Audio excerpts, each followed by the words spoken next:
साथियों, आज सबसे महत्वपूर्ण टॉपिक के बारे में हम चर्चा करने चल रहे हैं और यहां से यदि आप देखेंगे कम से कम 3 नंबर आपको जरूर मिल सकते हैं। इस वीडियो को लास्ट तक देखिएगा। मैं गारंटी के साथ कहता हूं कि अगर आपने इस वीडियो को लास्ट तक देखा तो आपको बहुत कुछ सीखने को मिलेगा, बहुत कुछ जानने को मिलेगा और एग्जाम में बहुत अच्छा स्कोर करने को भी मिलेगा। साथियों, यदि आप शशि एग्जाम एकेडमी पर नए हैं तो बिल्कुल भी आप ना भटकें, आप ज्वाइन कर लीजिए शशि एग्जाम एकेडमी को। साथियों, भारत का एकमात्र ऐसा चैनल है जो बहुत ही व्यवस्थित तरीके से आपको पढ़ाता है। साथियों, ठीक है, अब आपके साथ प्रवीण सर खड़े हो चुके हैं। अब जीके जीएस में कोई छात्र फेल होगा ही नहीं। साथियों, इस बात की मैं गारंटी देता हूं। मैं ऑफलाइन छात्रों को पढ़ाता हूं और ऑफलाइन वही पढ़ाता हूं जो एग्जाम में आता है। साथियों, तो मैंने सोचा क्यों ना ऑनलाइन में भी उसी तरह का कंटेंट दूं जिस तरह से ऑफलाइन में कंटेंट प्रोवाइड कराता हूं। ठीक है, तो आइए प्रारंभ करते हैं। साथियों, जैसा कि बात करते हैं, आज हम बात करने वाले हैं कि कौन किसे नियुक्त करेगा। साथियों, देखिए, इसके पहले वाली वीडियो में मैंने आप सभी लोगों को बताया है कि कौन किसे शपथ दिलाएगा। ठीक है, तो इस वीडियो को जरूर देख डालिएगा। चलिए आइए प्रारंभ करते हैं कि कौन किसे नियुक्त करेगा। सबसे पहली बात करते हैं, भारत का सबसे बड़ा पद है साथियों, भारत के राष्ट्रपति का पद होता है। तो याद रखिएगा, भारत का सर्वोच्च पद किसका है? राष्ट्रपति का है। साथियों, ये वही राष्ट्रपति है जिसे देश का प्रथम नागरिक कहा जाता है। क्या कहा जाता है? देश का प्रथम नागरिक कहा जाता है। साथियों, और भारत के पहले राष्ट्रपति कौन थे? भारत के पहले राष्ट्रपति थे डॉक्टर राजेंद्र प्रसाद, और जिनको कैसे चुना गया था? संविधान सभा द्वारा चुना गया था। कैसे चुना गया था? संविधान सभा द्वारा चुना गया था। तो आइए अब हम बात करते हैं सबसे पहले राष्ट्रपति महोदय के बारे में। साथियों, देखिए, हमारे देश में राष्ट्रपति की नियुक्ति नहीं की जाती है। ये लाइन जरूर याद रखिएगा। हमारे देश में राष्ट्रपति की नियुक्ति नहीं की जाती है साथियों, बल्कि राष्ट्रपति जो होता है वो निर्वाचित होता है। क्या होता है? तो निर्वाचित होता है। साथियों, कहने का मतलब यह है कि राष्ट्रपति अपने पद पर इलेक्शन के थ्रू चुन कर जाता है। साथियों, याद रखेगा। अब कैसे, यदि आप देखेंगे तो राष्ट्रपति का चुनाव होता है तो निर्वाचक मंडल के माध्यम से, अर्थात कह सकते हैं इलेक्टोरल कॉलेज के माध्यम से क्या होता है? राष्ट्रपति को चुना जाता है। तो किसके माध्यम से चुना जाता है? तो इलेक्टोरल कॉलेज के माध्यम से चुना जाता है। साथियों, और यह किस आर्टिकल में बताया गया है? तो आर्टिकल 54 में बताया गया है। तो अब 54 कैसे याद होगा? मान के चलिए हमारे देश का राष्ट्रपति इस समय है 54 का। साथियों, तो 54 का राष्ट्रपति है, तो इसी में बताया गया है, 54 में ही बताया गया है कि राष्ट्रपति का निर्वाचन कैसे होगा। साथियों, तो इलेक्टोरल कॉलेज अर्थात निर्वाचक मंडल के माध्यम से। अब इसका मतलब क्या हो जाता है? इसका मतलब ये हो जाता है कि राष्ट्रपति को वोट कौन देगा। साथियों, तो याद रखिएगा, राष्ट्रपति को वोट देगा लोकसभा का निर्वाचित सदस्य। सबसे पहली लाइन याद रखेगा, लोकसभा का निर्वाचित सदस्य। तो लोकसभा का जो निर्वाचित सदस्य होगा साथियों, वो क्या करेगा? राष्ट्रपति को वोट देगा। सबसे पहली लाइन तो ये याद रखेगा। दूसरी लाइन याद रखेगा, राज्यसभा का भी निर्वाचित सदस्य। ध्यान रखेंगे, राज्यसभा का भी निर्वाचित सदस्य राष्ट्रपति को क्या करेगा? वोट देगा। साथियों, याद रखेगा। ठीक है, तो याद रखेगा राज्यसभा और लोकसभा का निर्वाचित सदस्य। साथियों, लेकिन देखिए, अब राज्यसभा की बात करते हैं तो राज्यसभा में क्या होता है? राष्ट्रपति 12 सदस्यों को मनोनीत करके रखता है। साथियों, तो 12 सदस्यों को मनोनीत करके रखता है राष्ट्रपति। तो ये जो मनोनीत सदस्य होते हैं ना, ये क्या करते हैं? राष्ट्रपति को वोट नहीं देते हैं। इसीलिए बार बार लिखा जा रहा है कि लोकसभा के निर्वाचित सदस्य और राज्यसभा के निर्वाचित सदस्य क्या करेंगे? राष्ट्रपति को वोट देंगे। मान लो कभी कभी ऐसे ऑप्शन में आ जाता है, इसको मिल करके, मतलब इसको दोनों को मिलाकर कहेगा कि संसद के निर्वाचित सदस्य, ऑप्शन में हो सकता है कि संसद के निर्वाचित सदस्य राष्ट्रपति को वोट देंगे, संसद के निर्वाचित सदस्य राष्ट्रपति को वोट देंगे। साथियों, तो राष्ट्रपति को वोट देंगे। अगर ऐसा भी लिख कर आता है तो भी आप सही टिक करेंगे, संसद के निर्वाचित सदस्य राष्ट्रपति को वोट देंगे। लेकिन अगर ये लिखकर आ जाए कि भैया संसद के सभी सदस्य, अगर लिखकर आ जाए संसद के सभी सदस्य राष्ट्रपति को वोट देंगे तो आप कहेंगे नहीं, ये बात गलत आप कर रहे हैं, क्योंकि मनोनीत सदस्य भी इसी में आ जाएंगे सभी में। तो मनोनीत सदस्य कभी भी राष्ट्रपति को वोट देते ही नहीं है साथियों, तो याद रखेगा। तो मैंने आप सभी लोगों को बताया कि भैया राष्ट्रपति को वोट कौन देगा, लोकसभा के निर्वाचित सदस्य और राज्यसभा के निर्वाचित सदस्य। और ऐसे में यदि आप देखते हैं तो जो राज्यों के विधायक होते हैं जिन्हें एमएलए कहा जाता है, तो राज्यों के जो विधायक होते हैं साथियों, वे लोग भी क्या करेंगे, राष्ट्रपति को वोट देंगे। तो याद रखिएगा, राज्यों के विधायक की बात करते हैं। हमारे देश में कितने राज्य हैं? हमारे देश में 28 राज्य हैं। 28 राज्य है साथियों। और कितने केंद्र शासित प्रदेश हैं? तो 8 केंद्र शासित प्रदेश है साथियों। तो इनके जो राज्यों के विधायक होंगे वो तो वोट देंगे, लेकिन केंद्र शासित प्रदेश 8 हैं, और जिन केंद्र शासित प्रदेश में विधानसभा है साथियों, उनके भी निर्वाचित सदस्य क्या करेंगे, राष्ट्रपति को वोट देंगे।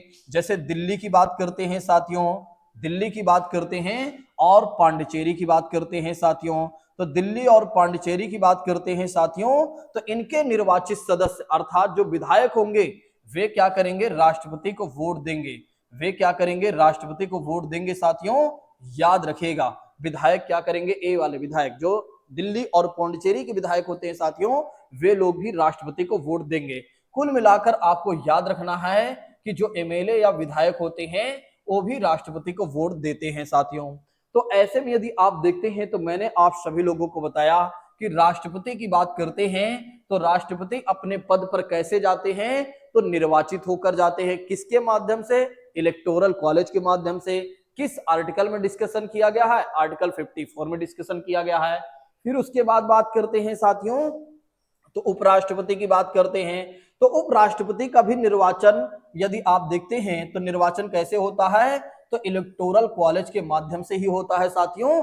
याद रखिएगा, यानी कि उपराष्ट्रपति की भी नियुक्ति नहीं होती है, बल्कि उपराष्ट्रपति अपने पद पर निर्वाचित होकर जाता है। उपराष्ट्रपति भी निर्वाचित होकर अपने पद पर जाता है, इस बात को याद रखिएगा साथियों। जैसा कि बात करते हैं इलेक्टोरल कॉलेज के माध्यम से, इसमें सिर्फ इतनी लाइन याद रखना है, इसमें सिर्फ इतनी लाइन याद रखना है आपको कि संसद के सभी सदस्य, संसद के सभी सदस्य, चाहे वो लोकसभा हो साथियों और चाहे वो राज्यसभा हो, तो संसद के सभी सदस्य क्या करेंगे, उपराष्ट्रपति को वोट देंगे। तो याद रखिएगा, संसद के सभी सदस्य चाहे वो निर्वाचित हो चाहे मनोनीत हो, ठीक है, वो सारे सदस्य क्या करेंगे, जो संसद के हैं साथियों, वे क्या करेंगे, उपराष्ट्रपति को वोट देंगे। ठीक है, लेकिन जो विधायक होते हैं अर्थात एमएलए की बात करते हैं, तो एमएलए राष्ट्रपति को उपराष्ट्रपति को वोट नहीं देंगे। एमएलए उपराष्ट्रपति को वोट नहीं देंगे, ठीक है, बल्कि अगर आप देखते हैं तो राष्ट्रपति को वोट देंगे। एमएलए को क्या कहा जाता है, तो विधायक कहा जाता है साथियों। तो याद रखिएगा, विधायक उपराष्ट्रपति को वोट नहीं देते हैं, केवल संसद के सभी सदस्य क्या करते हैं, उपराष्ट्रपति को वोट देते हैं। ये लाइन याद रखिएगा, भूलिएगा नहीं साथियों। और जैसा कि बात करते हैं और किस आर्टिकल में डिस्कशन किया गया है, तो आर्टिकल 66 में, किसमें डिस्कशन किया गया, आर्टिकल 66 में डिस्कशन किया गया है। आर्टिकल 66 में डिस्कशन किया गया है। तो हमारा राष्ट्रपति कितने साल का, 54 साल का, इलेक्शन वाले याद रखेंगे। हमारा उपराष्ट्रपति कितने साल का है, 66 साल का है साथियों।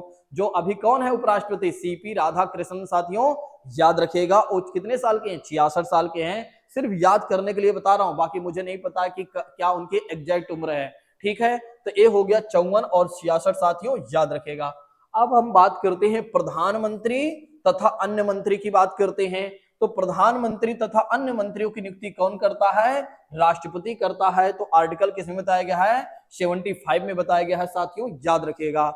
तो प्रधानमंत्री, देखिए प्रधानमंत्री की नियुक्ति तो राष्ट्रपति करता है, लेकिन एक और बात याद रखिएगा, अगर वहां पर ए लिखकर आ जाए, क्या प्रधानमंत्री की सलाह पर अन्य मंत्रियों की भी नियुक्ति करता है राष्ट्रपति, क्या आप कहेंगे बिल्कुल, प्रधानमंत्री के सलाह पर राष्ट्रपति क्या करता है, अन्य मंत्रियों की भी नियुक्ति करता है। आर्टिकल 75 में है साथियों।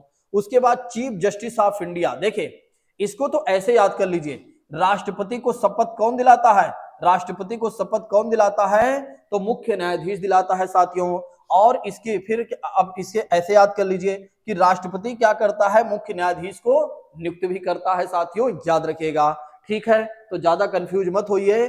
ठीक है, ऐसे याद करिए। देखें, राष्ट्रपति क्या करता है, एक मिनट, राष्ट्रपति क्या करता है, सुप्रीम कोर्ट के मुख्य न्यायाधीश या अन्य जजों की नियुक्ति करता है। ठीक है, याद रखिएगा। और उसके बाद यदि आप देखते हैं तो सुप्रीम कोर्ट का मुख्य न्यायाधीश क्या करता है, राष्ट्रपति को शपथ दिलाता है, याद रखिएगा। चलिए अब फिर से इसे एक बार क्लियर कर लेते हैं, क्योंकि बहुत सारे छात्र कंफ्यूज हो जाते हैं। तो कुल मिलाकर क्या याद रखना है कि जो सुप्रीम कोर्ट के जज होते हैं साथियों, सुप्रीम कोर्ट के चाहे मुख्य न्यायाधीश हो चाहे वो अन्य जज हो, उनकी नियुक्ति कौन करता है, भारत का राष्ट्रपति करता है। और किस आर्टिकल में बताया गया है, आर्टिकल 124 में बताया गया है। ये देखिए, सुप्रीम कोर्ट के चीफ जस्टिस हो या अन्य न्यायाधीश हो साथियों, उनकी नियुक्ति कौन करता है, भारत का राष्ट्रपति करता है। और किस आर्टिकल में डिस्कशन किया गया है, आर्टिकल 124 साथियों। जैसे राष्ट्रपति की बात करते हैं, अध्यादेश जारी करने की शक्ति किसमें है, 123 में है साथियों। और यहां पर यदि आप देखते हैं, एक और बढ़ा दीजिए, 124 हो जाता है। तो 124 में कहा गया है जो सुप्रीम कोर्ट के मुख्य न्यायाधीश होते हैं साथियों, सुप्रीम कोर्ट के जो मुख्य न्यायाधीश होते हैं या अन्य न्यायाधीश की नियुक्ति कौन करता है, राष्ट्रपति करता है। चलिए नेक्स्ट बात करते हैं। अब उसके बाद यदि आप देखते हैं तो एडवोकेट जनरल यानी कि राज्य का महाधिवक्ता, जो राज्य सरकार का एक विधिक सलाहकार या कानून सलाहकार होता है साथियों, उसकी नियुक्ति कौन करता है, राज्यपाल करता है। और किस आर्टिकल में बताया गया है, 165 में बताया गया। किस आर्टिकल में बताया गया है, 165 में बताया गया है। 165 में बताया गया है कि जो राज्य का महाधिवक्ता होता है साथियों, उसकी नियुक्ति कौन करता है, राज्यपाल करता है। और किस आर्टिकल में है, आर्टिकल 165 में है साथियों। उसके बाद यदि आप देखते हैं तो राज्यपाल की नियुक्ति कौन करता है, राष्ट्रपति करता है। और किस आर्टिकल में है, आर्टिकल 155 में है साथियों, याद रखिएगा। उसके बाद मुख्यमंत्री की बात करते हैं तथा अन्य मंत्रियों की बात करते हैं, तो उनकी नियुक्ति कौन करता है साथियों, राज्यपाल करता है। और आर्टिकल 164 में है साथियों। तो आर्टिकल 164 में कहा गया है कि जो मुख्यमंत्री होगा या और उसके जो अन्य मंत्री होंगे, उसकी नियुक्ति कौन करेगा, तो राज्यपाल करेगा साथियों, याद रखेगा। उसके बाद हाई कोर्ट के मुख्य न्यायाधीश या हाई कोर्ट के अन्य जो जज होते हैं साथियों, उनकी नियुक्ति कौन करेगा, भारत का राष्ट्रपति करेगा। आर्टिकल 217 याद रखिएगा।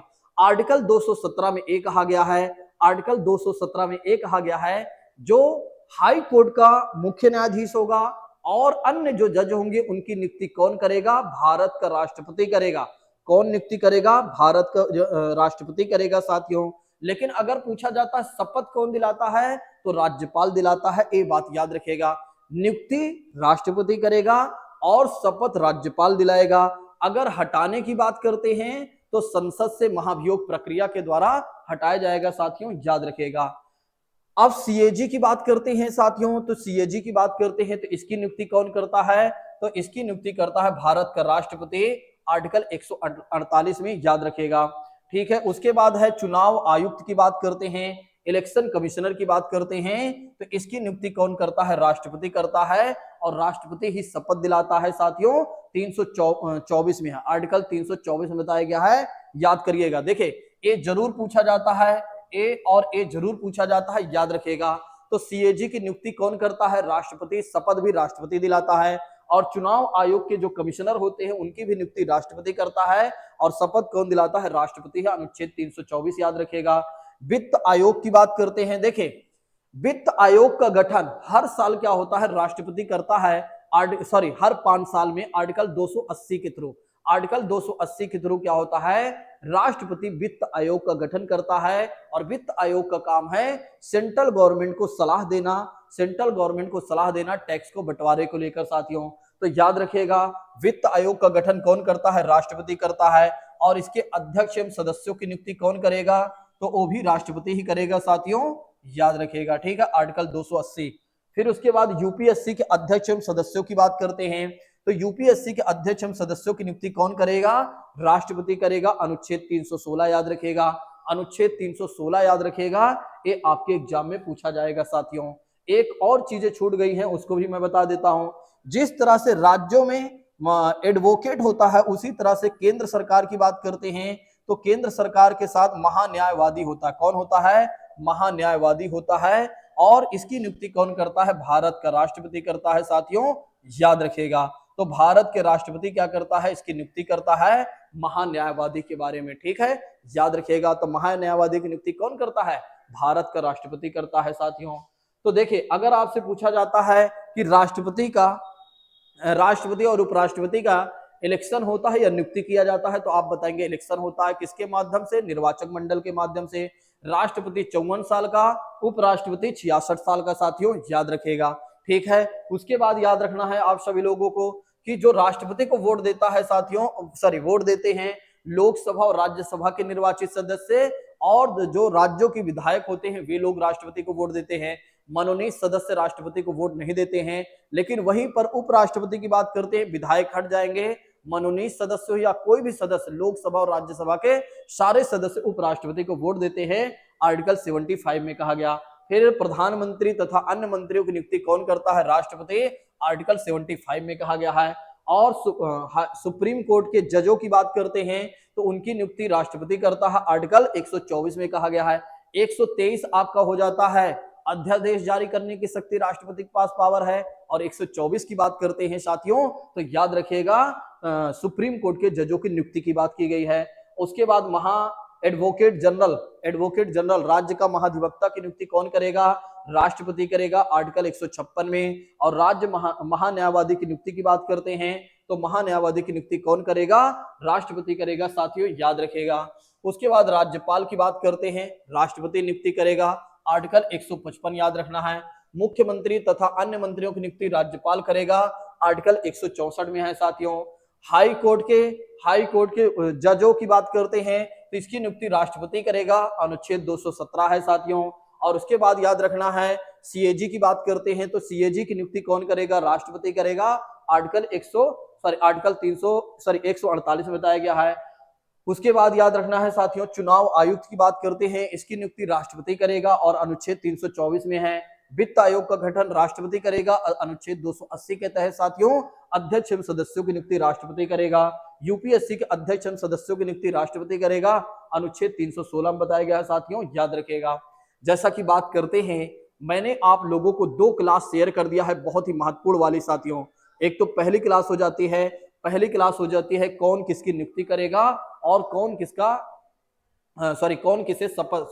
पहली क्लास हो जाती है कौन किसे शपथ दिलाएगा, और दूसरी क्लास हो जाती है कौन किसकी नियुक्ति करेगा साथियों। तो ये सारी क्लासेज आप अच्छे से देखते चलिए। अगर आप लोगों का प्यार और स्नेह बना रहा तो निश्चित तौर पर आपको बहुत कुछ सीखने को मिलेगा, बहुत कुछ जानने को मिलेगा। आप टेंशन मत लीजिए, बस शशि एग्जाम एकेडमी को ज्वाइन करके रखिए। ठीक है, धन्यवाद दोस्तों, take care all of you.